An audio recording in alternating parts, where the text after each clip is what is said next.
10. Gadis yang datang untuk wawancara. Dengan baik, oke. Terima kasih banyak atas wawancaranya. Mengenai apakah Anda lulus wawancara, kami akan menghubungi Anda melalui telepon nanti. Petik 2. Pria itu mengangguk kepada pewawancara, membuka pintu dan berjalan keluar dari ruang wawancara.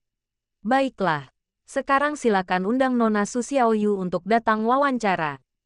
Nona Su Xiaoyu. Nona Su Xiaoyu. Petik 2. Ah, aku di sini. Aku di sini. Melihat pihak lain memanggilnya, Chen Xinyu segera berdiri dan mengangkat tangannya. Hah. Pada saat ini, wanita muda di sebelahnya sedikit tercengang. Tingginya segini. Pewawancara itu juga sedikit mengernyit. Dan pada saat ini dia memiliki perasaan campur aduk. Tinggi badannya saja sudah menjadi masalah. Tetapi penampilannya masih bagus. Dengan sedikit kesan muda dan kekanak-kanakan. Memikirkan hal ini, pewawancara mengangguk ke arah Chen Xinyu di depannya. Baiklah, silakan masuk dengan cepat gelombang. Ini bukan pertama kalinya pewawancara melihat situasi ini. Saat ini, tinggi rata-rata wanita adalah sekitar 1,6 meter. Tetapi 1,5 meter juga merupakan mayoritas. Jadi masih banyak orang seperti Chen Xinyu. Namun sebagian besarnya akan ditolak. Ini bukan diskriminasi atau semacamnya. Industri ini berfokus pada penampilan. Dan ini adalah hal penting ketika akan melakukan transaksi penjualan. Jadi jika orang lain tidak terlalu menonjol, tidak ada peluang. Baiklah, Nona Su Xiaoyu. Bisakah Anda memperkenalkan diri kepada saya? Petik 2.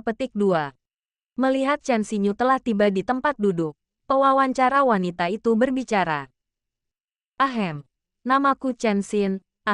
Bukan. Namaku Su Xiaoyu. Aku berusia 25 tahun. Lulusan Universitas Keuangan dan Ekonomi Kota N, jurusan pemasaran. Saya pernah bekerja di Departemen Penjualan Lingnengko, Ltd, dan menjabat sebagai anggota Departemen Penjualan selama 2 tahun. Kekuatan pribadi saya adalah menjual produk kepada orang luar. Tidak peduli apapun itu, saya dapat memahami skalanya dengan baik dan menjualnya kepada orang luar. Selain itu, saya memiliki kepribadian yang ekstrovert dan netral, mudah beradaptasi, dan dapat menangani banyak situasi perdagangan yang tidak terduga dengan baik. Jadi, saya pikir kemampuan saya masih luar biasa. Saya harap perusahaan Anda dapat mempertimbangkan apakah saya cocok untuk posisi ini. Petik 2. Ini. Saat suara Chen Xinyu menurun, banyak pewawancara yang kurang lebih tercengang.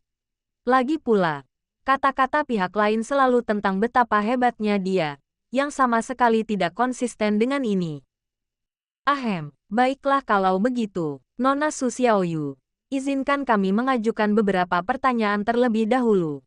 Pewawancara wanitalah yang berbicara. Baiklah, jika kau bertanya. Nona Su Xiaoyu, dari apa yang Anda katakan tadi, Anda bekerja di tim penjualan spiritual Energico, Ltd, selama 2 tahun.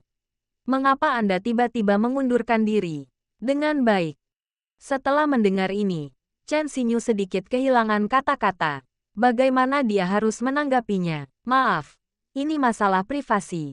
Jadi saya tidak bisa menjawab pertanyaan ini. Hal ini sekali lagi membuat pewawancara terdiam. Privasi pribadi. Baiklah. Kalau begitu, mari kita bicarakan sesuatu yang praktis. Seorang pewawancara pria mengambil alih topik dan melihat posisi Chen Xinyu. Nona Su Xiaoyu, gaji pokok yang Anda harapkan adalah 4.000 yuan. Benar, ini sudah merupakan gaji tertinggi untuk posisi Anda. Apakah Anda bersedia mengurangi gaji pokok Anda? Tidak masalah. Yang paling saya minati adalah potensi pengembangan perusahaan Anda di masa mendatang. Gaji pokok sekitar 3.000 cukup baik. Di sini, Chen Xinyu hanya berbicara omong kosong. Gaji pokok dalam industri ini sebetulnya paling banyak hanya sekitar 3.000 yuan. Bagaimanapun juga, komisi adalah poin kunci dalam penjualan. Dia hanya ingin secara sengaja menghasilkan sejumlah uang, jadi dia berkata demikian. Dengan baik, menghadapi kata-kata Chen Xinyu, pewawancara memilih untuk tetap diam lagi. Gaji pokok ini terlalu tinggi untuk karyawan baru. Dapat dilihat bahwa Chen Xinyu memang percaya diri dengan kefasihannya. Namun pencapaiannya terlalu sedikit, dan penampilannya sungguh terlalu muda. Kalau begitu bolehkah saya bertanya, apakah Anda punya pendapat khusus tentang kerja lembur? Pada saat ini, pewawancara wanita berbicara lagi. Bekerja lembur, mendengarkan kata-kata pihak lain. Ekspresi Chen Xinyu sedikit berubah. Saya akan menerimanya jika ada uang lembur. Tetapi Nona Su Xiaoyu, Anda harus tahu bahwa kita berada dalam bisnis penjualan. Jadi tidak dapat dihindari bahwa kita akan memiliki negosiasi bisnis yang tidak stabil. Dalam situasi ini, perusahaan tidak akan memberikan upah lembur. Bisakah Anda menerima ini? Petik 2. Terima saja. Setelah berpikir lama, Chen Xinyu akhirnya memberikan jawaban ini. Inilah realitanya. Tidak mungkin bagi sebuah perusahaan untuk begitu teliti dalam segala hal, bukan? Sekalipun Anda tidak dibayar lembur, Anda hanya bisa diam saja. Baiklah, kita sudah selesai menanyakan semua pertanyaan yang ingin kita tanyakan. Terima kasih banyak atas wawancaranya. Kami akan menghubungi Anda melalui telepon nanti untuk mengetahui apakah Anda lulus wawancara. Petik 2. Oke, terima kasih.